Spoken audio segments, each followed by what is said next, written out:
Hello everybody, it's Coffee Morning with me, Karlos, where I talk about a game based upon top secret criteria whilst drinking my morning coffee until my cup is dry.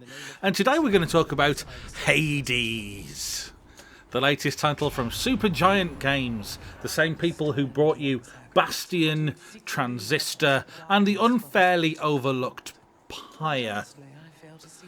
Back in the 80s, there was only one Greek god worth mentioning, but those days are dead now, and so's he. Luckily for fans of cruel tortures and hubris, Supergiant have dragged us kicking and screaming down to hell. Well, Hades, Tartarus, an emo kid's bedroom in the east wing of Hades' abode. See, Zagreus is a kid with mummy issues and a mean old dad, and he's had quite enough of being stuck down in the underworld, thank you very much. So off he goes, sneaking out of his bedroom window to try and escape the dark depths and get to the mortal world, find his mum, where on earth she's buggered off to. The underworld's sort of geared towards keeping people in rather than letting them out, though. So even though Zag knows his way around, a thing or two about swinging a sword, seemingly the whole world wants to give him a beat down.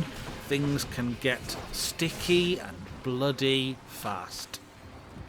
Luckily, as an immortal son of a god and prince of the underworld, death really means that it's time for a quick stop back home to have a snack, pet your dog, check yourself out in the mirror before setting off once again to try your luck in the dark. The prince is an affable sort of fellow and gets on pretty much with everybody down there, but not every soul can be conversed with. Some will only listen to a good thrashing.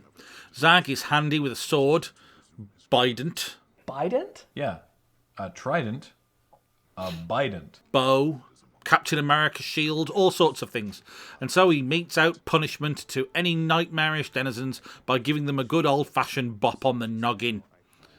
The gameplay loop then is straightforward. Move into a room, kill every enemy that spawns there whilst avoiding traps and not hurting yourself too much.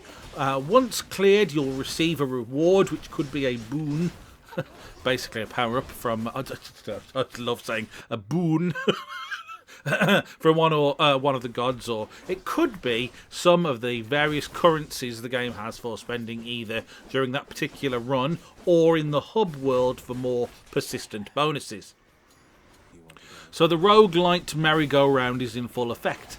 You try, you die, and then you try again, although this time with a little bump to your abilities or a little more knowledge than you had before. And after a while, those early challenges that felt so rough will become a breeze, and you'll be kicking boss butt across the 4 levels the game currently consists of. I say currently because, yes, this is an early access game, but Supergiant are no fly-by-night operation. Haven't other than been around about like 10 years or so, and even if they found themselves all roaming the Elysium fields tomorrow, you'd still be getting your money's worth from this build of the game. If we have a failing in the gaming community, and we do, so many failings, then it's that we don't spend enough time celebrating the contributions of specific devs and designers within the development team. Partly because it can be a little bit tough to know who exactly did what. So let's take the time to celebrate art director Gen Z's frankly amazing work on Hades, and indeed all of the Supergiant games to date. In the immortal words of Mr. Burns, "I'm no art critic, but I know what I hate, and I don't hate this."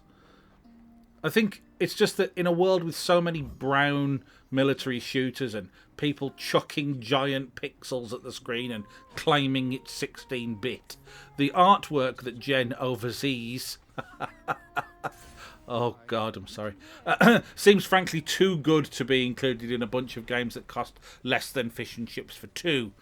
Stunningly beautiful visual design that bring the game world and characters to life, managing to showcase the Greek pantheon in a way that is easily recognisable whilst being visually engaging and fitting with the style Supergiant has developed over the course of their 4 major releases to date.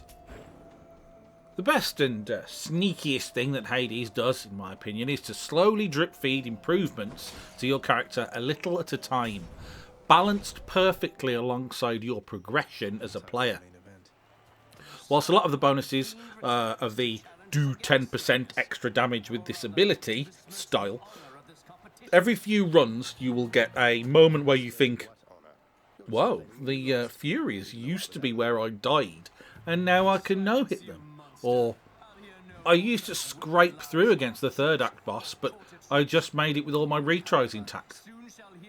Zagreus gets many small buffs as he goes, but it's combined with learning the best way to approach levels, collect boons, and read enemies' intents that pushes you to new heights. Although, of course, it is a game with randomised buffs, and so sometimes you can just put together something dirty and overpowered that almost feels like cheating. But that's part of the fun of the fair. Outside of the stab, chop, swing, slice of the main gameplay, there are also social links to develop between you and the other NPCs that inhabit the world.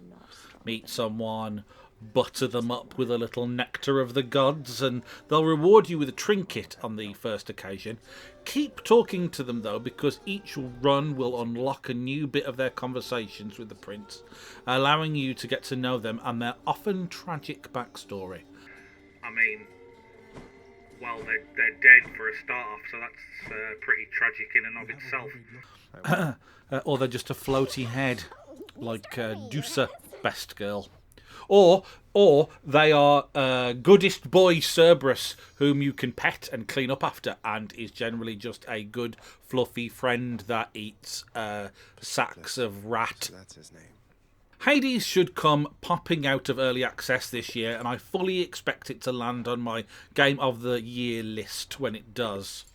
78% due to the brilliant combat design, engaging world building, top-notch voice acting and A+ art design, and also 22% due to the fact that Persona 5 Royal and Final Fantasy 7 Remake are both out this year, and I frankly doubt I'll have much time for more modern titles besides that. I mean, that's got to be, what, 10 billion hours of gameplay across those two titles. Wish me luck. In any case, thank you ever so much for watching today's video on Hades. I hope very much that you have enjoyed it. And if you have, please do not hesitate to leave a like, subscribe to the channel, share it on the social medias, if you don't mind. And I'll look forward to seeing you again next time.